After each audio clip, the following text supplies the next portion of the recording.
Godina Boorana Bahaatti bara kana lafti hektaara 36,000 hojii misooma sululaan kan misoomu ta'uu waajjirri qonnaa godina Boorana Bahaa hubachiise. Itti gaafatamaa ittaanaan waajjirichaa obbo Kibrata Abbabaa akka jedhanitti hojii misooma sululaa akka naannoo Oromiyaatti fi godinaaleetti amajjii 15 bara 2017 jalqabame irratti kallattii kaa'ameen aanaalee godinni Booranaa Bahaa qabu 8 fi gandoota 104 keessatti lafti hektaara 36,000 ni misoomaa jedhan. Haala qabatamaa godina Boorana Bahaatiin aanaalee 8 baadiyyaa qabnuu fi gandoota 104 qabnu keessaa ganda 96 keessatti yeroo ammaa hojiiwwan misooma sululaa kun hojjetamaa jira. Yoo xiqqaate bara kana keessatti sululoota 96 kan ta'anitti barana inni misoomsina jennee qabannee turre.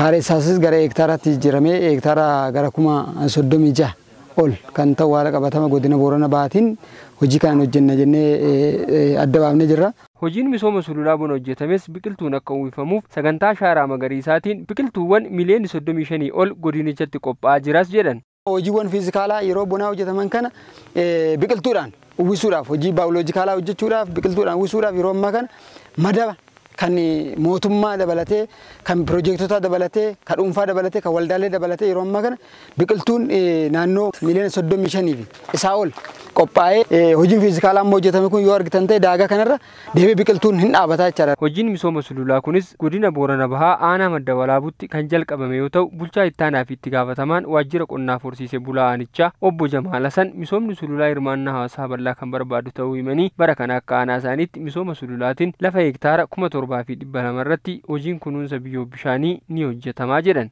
Aanaa keenya gandoota 16 qabnu keessatti sulula 14 addaan baasnee irratti kan guyyaa irraa kana jalqabsiifneedha jechuudha. Hojii kana immoo gandoota hundaaf hubannoo kennine hojii guyyoota 60 turu jechuudha. Hubannoowwan yeroo garagaraatti turu irrallee deebinee leenjiin sadarkaadhaatti illee kenname baniinsa isaatiin dura ittaantoti bulchaa sadarkaa gandaa jiran ogeessonni waajjira qonnaa sadarkaa aanaa jiran leenjiin garagaraa kennamee fi hojii kana milkeessuuf akka aanaa keenyatti jalqabamee hojiirra kan jirudha jechuudha. Jiraattonni godinichaa yaada kennaniin hojii misooma sululaa godinichatti bara 1990 keessa hojjetamuu jalqabeen bu'aa qabatamaan mul'achaa jiraachuu himu. Kanaan dura lafti kun gogaadha.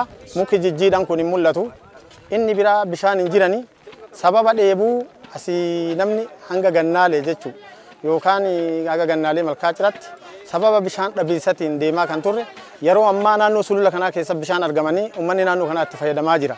Madda kaleessa dhabame bahee jira maga misooma sululaa kana hojjenne bosonuun garagaraa qeerransi kan kaleessa biyya teennaa bade amma keessatti argama jechuu barbaade. Citaan beela kana yeroo ammaa kana haamamee yabbileedhaaf looniif kan kennamu keessa jira. Yoo argitee misooma sululaa hojjenne jabeeffanne biyya teenna magariisa goonaa jechuu barbaade bu'aa haganan jedhamne qaba jechuudha.